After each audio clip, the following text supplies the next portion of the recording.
Hi everyone, welcome back to this new video. इस video में हम LeetCode problem of the day करने वाले हैं। Question 950, reveal cards in increasing order. Question यहाँ पे मीडियम लेवल है। ठीक है, तो क्वेश्चन ये है कि you are given an integer array deck दे रखा है हमें, एक एरे दे रखा है जिसका नाम है deck, and there is a card of deck, there is a deck of cards where every card has a unique integer, the integer on the ith card is deck of I. ठीक है, you can order the deck in any order you want, initially all the card start face down, जो कि unrevealed है in one deck. तो basically ये है कि हमें एक एरे दे रखा है जिसका नाम है डेक। ठीक है, और उस डेक में कार्ड्स है, मतलब उस डेक के जो नंबर्स है उन्हें ऐसा कार्ड एज्यूम कर रहे हैं, और इनिशियली वो जो है डाउन फेस है, मतलब वो अनरिवील्ड कार्ड है। तो हमें यहाँ पे ये 3 ऑपरेशंस करने हैं। तो ऑपरेशन क्या है कि take the top card of the deck, reveal it and take it out of the deck. ठीक है, तो फर्स्ट जो कार्ड तुम्हें मिलेगा उसको उठाना है और उसको रिवील कर देना है। उस कार्ड में कौन सा नंबर होगा उसे रिवील कर देना है और उसे आउट ऑफ डेक कर देना है, बाहर निकाल देना है डेक से। दूसरा ये है कि if there are still cards in the deck then put the next top card, यानी एक कार्ड तुमने निकाल दिया, उसके बाद जो दूसरा कार्ड होगा उसको क्या करना है, तुम्हें लास्ट में डाल देना डेक के। ठीक है, if there are still unrevealed cards go back to step 1, और यही चीज़ हमें करते रहनी है तब तक जब तक सारे कार्ड्स खत्म नहीं हो जाते, यानी सारे कार्ड्स रिवील नहीं हो जाते। और फिर यहाँ पे कह रहा है कि return and ordering of the deck that would reveal the cards in increasing order. तो इस क्वेश्चन को ये जो एग्जाम्पल दे रखा है इसके थ्रू मैं समझाता हूँ आपको। जैसे मेरे को ये वाला एग्जाम्पल दे रखा है, ठीक है, अब देखो इसमें क्या करना है। मेरे को ये डेक दे रखा है, उसने बोला कि जो तुम्हें फर्स्ट कार्ड मिलेगा इसको उठाओ और इसको रिवील कर दो और इसको हटा दो यहाँ से। ठीक है, तो मैंने हटा दिया, तो मुझे पता चल गया कि भाई 17 है। फिर जो मेरे को दूसरा कार्ड मिलेगा उसको तुम्हें हटाना नहीं है, दूसरे कार्ड को तुम्हें लास्ट में डाल देना है।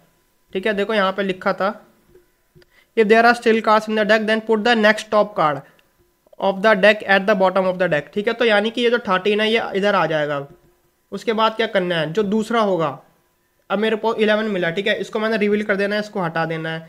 फिर जो अगला होगा जो कि 2 है, इसको मुझे लास्ट में डाल देना है। तो यहाँ पे 13 के बाद 2 आ गया, इसको भी हटा दिया। फिर 13 को, ये जो मेरे को 3 मिला है इसको मैंने रिवील कर दिया। ठीक है, तो ऐसे मेरे को करते जाना है। तो अब यहाँ पे क्वेश्चन है कि इसको करेंगे कैसे। तो अगर मैं आपको इसको एक बार फिर से दिखाऊं, तो जैसे मेरे पास ऐसे देखो, या मैं इसको ऐसे दिखाता हूँ। ऐसे ही मेरे को एक कार्ड दे रखा है, ठीक है, और इसके नीचे बाकी के जो कार्ड्स हैं वो कुछ इस टाइप के होंगे, है ना। फिर उसके नीचे कार्ड्स हैं तो वो कुछ इस टाइप के होंगे।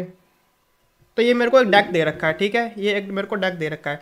तो मैंने क्या करा, इन कार्ड्स में ना कुछ नंबर्स लिख रखे हैं। जैसे जो ऊपर वाला कार्ड है इस पर लिखा होगा 17, ठीक है, इस पर लिखा हुआ है 13 और इस पर लिखा हुआ है 11।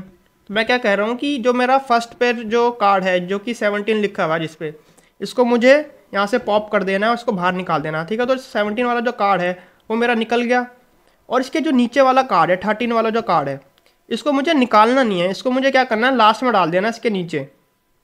फिर जो मेरा 11 है उसको निकालो, फिर जो है उसको उसके नीचे जो होगा उसको नीचे डाल देना है। ठीक है, तो जैसे मेरे पास यहाँ पर ये दे रखा है मेरे को, ठीक है, इसको एक स्टैक एज्यूम कर लो। ठीक है, तो यहाँ पे मेरे को दे रखे हैं जैसे 17 हो गया, 17 आया, मेरे को 17 मिला है। देन मेरे पास है 13, देन मेरे पास है 11, देन मेरे पास 2, 3, 5 एंड 7। ठीक है, तो यहाँ पे मेरे को 5 है, यहाँ पे मेरे पास 7 है। ठीक है, तो मैंने क्या कहा कि जो मेरा पहला कार्ड है उसको हटा दो। ठीक है, तो 17 जो है यहाँ से हट गया। दूसरा जो कार्ड है उसको हटाना नहीं है, उसको यहाँ लास्ट में डाल देना है। तो 13 आ गया मेरे को, यहाँ पे 13 आ गया और इसको मैंने यहाँ से हटा दिया। देन जो 11 है इसको यहाँ से पॉप कर देना है। तो मेरे को पहले 17 मिला, 11 मिला, ठीक है, एंड जो ये सेकंड वाला है इसको यहाँ से हटा के लास्ट में डाल देना। ठीक है, तो ऐसे करते जाना है। और मेरे को बेसिकली करना ये, मेरे को आउटपुट ऐसा देना है कि अगर मैं उसमें ये वाले ऑपरेशंस करूँ, ये जो 3 ऑपरेशन लिखे हुए हैं यहाँ पे, अगर मैं यहाँ पे ये वाले ऑपरेशंस करूँ, ठीक है, तो मेरे को जो रिटर्न में आएगा वो ऑर्डर फॉर्म में होना चाहिए, वो शॉर्टेड होना चाहिए, है ना। जैसे अगर मैं यहाँ पे देखूँ इस चीज़ को, तो जैसे आउटपुट मेरा आ रहा है 2, 13, 3, 11, ऐसे अगर मैं इसको आउटपुट में ये वाले ऑपरेशंस करूँ इस पर, ठीक है, तो मेरा सबसे पहले आएगा 2, फिर मेरा आएगा 3, 13 आएगा नहीं क्योंकि वो लास्ट में जाएगा, फिर मेरे पास आएगा 5, ठीक है, देन मेरे पास आएगा 7, फिर मेरे पास क्या आएगा, 7 के बाद मेरे पास आ जाएगा यहाँ पर देखो ये 13 तो लास्ट में चला गया होगा ना, तो अब आ जाएगा यहाँ पर 13 मेरा लास्ट में चला जाएगा, ठीक है। उसके बाद मेरा चला जाएगा यहाँ पे 11, उसके बाद मेरा चला जाएगा 17। तो मतलब ये ऑर्डर फॉर्म में चला जाएगा ना, तो ये मेरा 11 आ गया, 13 आ गया, 17 आ गया, तो ये एक शॉर्टेड फॉर्म में होना चाहिए, ठीक है। तो अब यहाँ पे पॉइंट ये कि इसको करेंगे कैसे। तो देखो एक तो यहाँ पर जो नोटिस करने वाली बात है वो ये है कि जो एलिमेंट्स है मेरे, उनको मैं पॉप कर रहा हूँ और पुश कर रहा हूँ लास्ट में, है ना।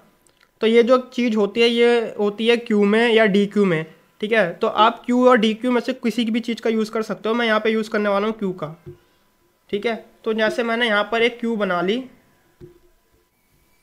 अब मैंने यहाँ पे क्या करा, मैंने यहाँ पर एक क्यू बनाया, ठीक है, और एक यहाँ पर मैंने बनाया आंसर वेक्टर बनाया, ठीक है, जिसको मैं रिटर्न कराऊंगा बाद में।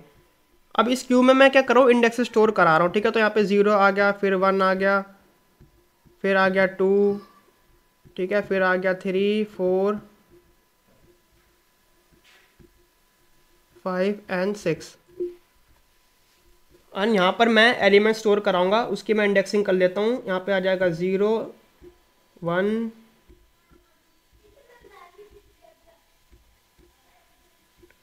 ठीक है, 2, 3,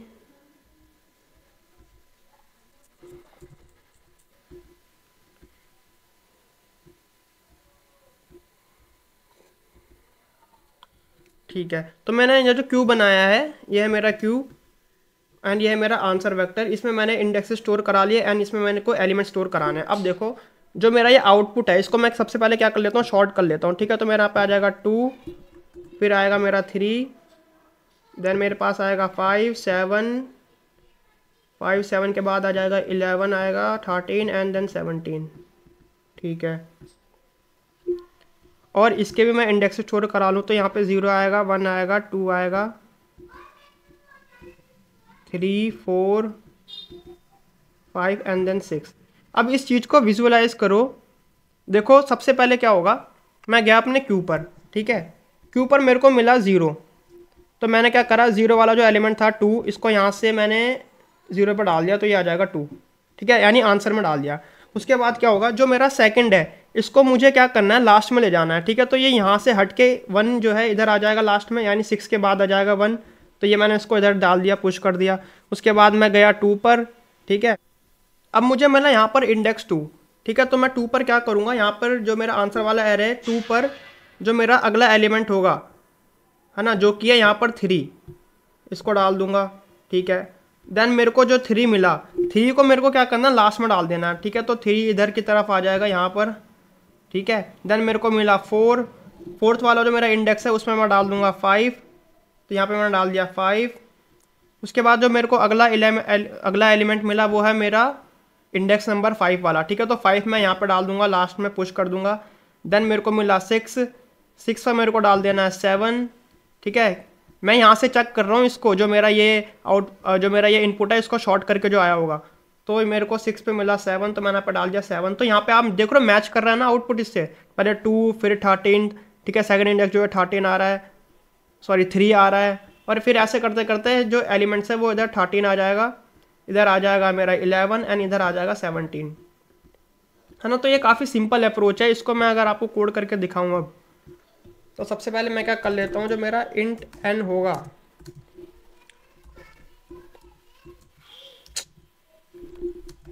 सबसे पहले जो मेरा इंट n होगा वो हो जाएगा डेक डॉट साइज, ठीक है।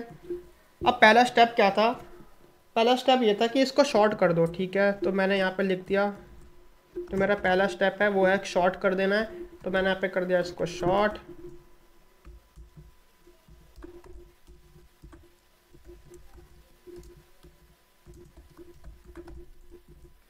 ठीक है।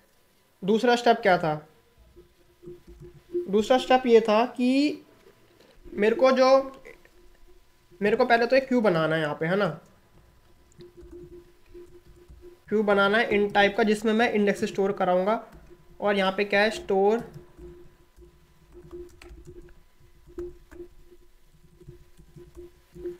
ठीक है। तो मैं यहाँ पे इंडेक्स स्टोर करा लेता हूँ, क्यू डॉट पुश आई, ठीक है। उसके बाद अगला स्टेप क्या था, अब मैंने यहाँ पे इंडेक्सेस भी स्टोर करा लिए। मेरे को क्या करना है, एक वेक्टर, मेरे को एक यहाँ पे वेक्टर बनाना है इंट आंसर, है ना, और उसको बाद में रिटर्न कराना है।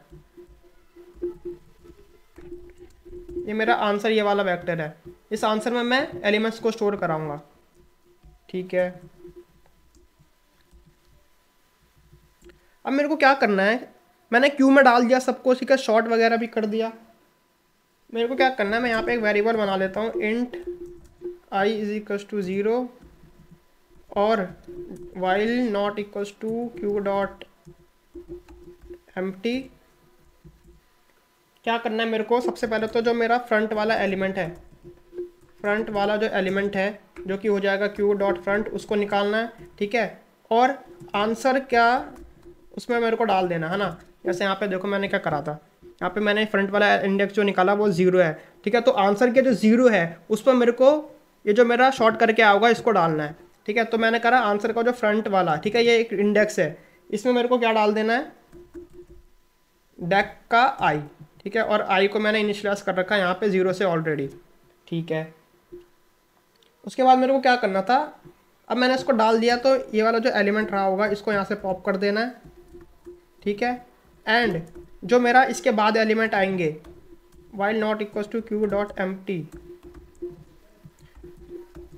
इंट, जो सेकंड वाला जो एलिमेंट आएगा, मैं यहाँ पे लिख देता हूँ इंट सेकंड वाला इज इक्वल्स टू, वो कौन सा होगा, क्यू डॉट फ्रंट। ठीक है। देखो जो ये वाला एलिमेंट है, जो 1 वाला एलिमेंट है, इसको मैंने लास्ट में डाल दिया था ना 6 के बाद, यहाँ पे देखो, तो इसको मुझे लास्ट में पुश करा देना है।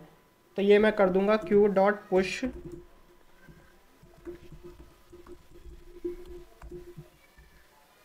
एंड यहाँ से इसको पॉप कर दूंगा मैं।